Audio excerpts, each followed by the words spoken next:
কয় মাস ওষুধ খাইছিলা? 3 মাসের ওষুধ দিছিলেন, বলছিলেন ওইগুলোর ভিতর যদি কনসিভ করে ফেলি তাহলে ঠিক আছে, আর না হলে নতুন ট্রিটমেন্ট লাগবে। 3 মাসের মধ্যে আল্লাহর রহমতে কনসিভ করে কনসিভ ফেলি। করছো। জান্নাত, আমি তোমার সাথে একটু কথা বলবো বোন। তোমার যে বিষয়টা সেটা হচ্ছে তোমার বিয়ে 3 বছর হয়েছে। তোমার একটা গর্ভের সন্তান আসছিল, কিন্তু দুঃখজনক হলেও সত্যি বাচ্চাটা মারা গেছিল এবং ভাই তো প্রবাসে থাকেন। এবং তুমি আমার কাছে বলছিলে যে তোমার বাচ্চাটা মারা গেছিল 7 মাস বয়সে, এবং কারণটা তুমি আমাকে কি বলছিলা? High pressure. হাই প্রেশার ছিল। তো এরপর তুমি আমার কাছে আসছিলে, তুমি স্বামীর কাছে যাবা এবং বাচ্চার জন্য চিকিৎসা করতে চাচ্ছ। তো ওখানে যাওয়ার পর কি তুমি কনসিভ করছিলা? ওইখানে 3 মাসের মধ্যে ওষুধ নিয়েছিলাম। হ্যাঁ, কয় মাস ওষুধ খাইছিলা? 3 মাসের ওষুধ দিছিলেন, বলছিলেন ওইগুলোর ভিতর যদি কনসিভ করে ফেলি তাহলে ঠিক আছে, আর না হলে নতুন ট্রিটমেন্ট লাগবে। 3 মাসের মধ্যে আল্লাহর রহমতে কনসিভ করে ফেলি। করছো। তো বোন, তোমার অনুমতি নিয়ে আমি ভিডিওটা রেকর্ড করছি ভাই, আপনাদের অনুমতি নেই। কারণ আমাদের কিছু পেশেন্ট আছে যারা অনেক সময় ওয়াইফরা বলে যে আমার ভিসা পাঠাচ্ছে, আমাকে একটু যেতে হবে, যেহেতু স্বামী ছুটি পাচ্ছে না। আমাদের দেশে অনেক প্রবাসী ভাই আছে যারা বিদেশে চাকরি করে, তো তাদের জন্য আসলে এই ভিডিওটা আমার মনে হয় একটু উপকারী হতে পারে। কিন্তু আমরা কিছু রোগ ধরে দিছিলাম। তুমি আমার কাছে আসার আগে কি জানতা তোমার কি সমস্যার জন্য বাবুটা মারা গেছে, বা তোমার কি কি সমস্যা ছিল? তুমি জানার পর কি কি জানতে পারছো বোন? আমার লুকানো ডায়াবেটিস ছিল, যেটা বর্তমানে 100% ডায়াবেটিস হয়ে গেছে।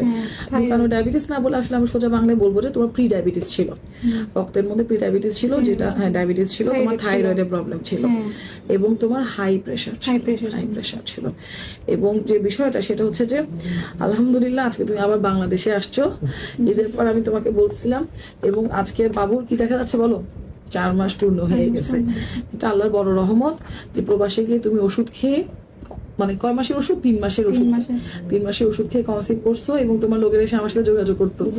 আমি বলছিলাম যে এবারে বাবুটার ব্যাপারে একটু খেয়াল রাখতে হবে।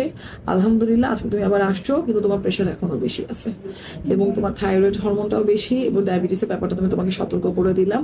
যারা দেখা যাচ্ছে একটা বাচ্চার মা হতে যাচ্ছিল, কিন্তু বাচ্চাটা মধ্যপথে মারা গেছে, এবং তারপর তাদের স্বামী প্রবাসে থাকে, কারণ আসার সুযোগ নাই, মাঝখানে 2টা বছর পার হয়ে গেছে, তাহলে মানসিক টেনশন যে আমার আসলে কি সমস্যা, কেন বাচ্চা কনসিভ হচ্ছে না, বা বাচ্চাটা কনসিভ হচ্ছে না বলা যাবে না, বলা যাবে যে কারণ হচ্ছে যে তুমি তো প্রথম 2 মাস পজিটিভ আসতে পারে নাই, আবার অল্প সময় স্বামীর সঙ্গে থাকার সুযোগ থাকে, বেশি সময়ও দিতে পারে না। তো এদের জন্য আমাদেরকে আসলে একটু স্পেশালি চিন্তা করতে হয়। আর তোমার রক্তের পয়েন্টও কম ছিল, তো সেক্ষেত্রে আমি বলবো যে এটা একটা আল্লাহর বড় রহমত যে তুমি ওখানে বসে মানে চিকিৎসার মাধ্যমে পজিটিভ আসতে পারছো, এবং আলহামদুলিল্লাহ এখনো তো বাবুটা ভালো আছে। তো আমার বিশ্বাস এই ভিডিওটা দেখে যে পৃথিবীর কোনো প্রান্তে ভাই বোন উপকৃত হয়, ইনশাল্লাহ এটা সার্থক হবে। এবং তো সবাই ইনশাল্লাহ তোমার জন্য দোয়া করবে। তো ভাই, আপনাকে আর কিছু বলার আছে? হ্যাঁ, আমি আপনাকে আপনার সবকিছু আমি দেখি অনলাইনে, যত ফলো যতগুলো ভিডিও দেখি আমি সবগুলো দেখে তো আমি ওনাকে বলছিলাম এই সমস্যা। ওনাকে দেখলে মনে হয় আমার ইনশাল্লাহ মনে থেকে মনে হচ্ছে ভালো হবে আর কি। ইনশাল্লাহ দেওয়ার মালিক তো ভাই আল্লাহ, আমরা শুধু চেষ্টা করতে পারি। তবে জান্নাতে যে বিষয়টা বলবো, যেহেতু আগের বাচ্চাটা একটা নির্দিষ্ট সময় মারা গেছে, আমি আপনাকে বললাম ওইটুকু সময় পর্যন্ত আমাদেরকে খুব সতর্ক থাকতে হবে। আমি বলবো যে একটা যুদ্ধ লাগাই দিতে হবে। কিরকম যুদ্ধ? মাকে কষ্ট করতে হবে, আপনাদেরকে কষ্ট। কিসের কষ্ট? এটা কিছু পরীক্ষা নিরীক্ষা বলছি, নিজেকে ডায়াবেটিসটা কন্ট্রোলে রাখার কষ্ট। এটা অনেক কষ্ট, আমি জানি। ইনসুলিন দেওয়া, চেক আপ করা অনেক কষ্ট, ভীষণ কষ্ট। কিন্তু আল্লাহ কিন্তু বলে দিছে মায়ের পায়ের নিচে বেহেশত। মা কষ্ট করে দেখে আল্লাহ পাক এটা কিন্তু দিচ্ছেন।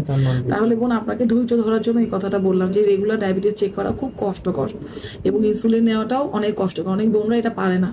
তো আল্লাহ পাক ইনশাল্লাহ আপনাকে সহজ করে দিবে। আমি এটাই বলে দিলাম, আপনার বাবুটা ভালো থাকা নির্ভর করছে ডায়াবেটিস, প্রেশার, থাইরয়েড, 3টা জটিলতা আমরা আপনাকে ধরে দিচ্ছি, যেটা আপনি কিন্তু জানতেন না।